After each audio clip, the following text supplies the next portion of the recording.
জাতীয় জীবনের প্রতিটি গুরুত্বপূর্ণ ইস্যুতে বিরোধিতা করে বিএনপি জাতিসংঘে স্পষ্ট প্রতারণা করেছে, এমন মন্তব্য করেছেন বিরোধী দলীয় নেতা ডক্টর শফিকুর রহমান।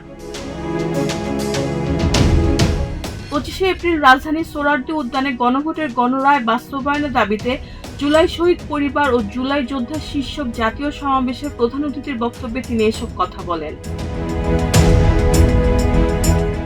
জামাত আমির বলেন, গণভোটে 70% রায় যেদিন বাস্তবায়ন হবে সেদিন থেকে এদেশে ফ্যাসিবাদের কবর রচনা হবে। তিনি বিএনপি নেতাদের উদ্দেশ্য করে আরো বলেন, এই বিপ্লবের কারণেই আপনারা বিদেশ থেকে দেশে ফিরতে পেরেছেন, না হলে তা কল্পনাও করতে পারতেন না।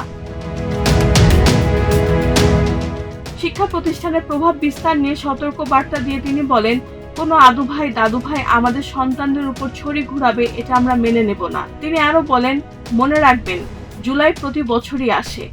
আগামী লড়াইয়ে জাতির প্রয়োজনে আমরা সামনে সারিতে থাকব। রেহানা বেগম, প্রজন্ম 24।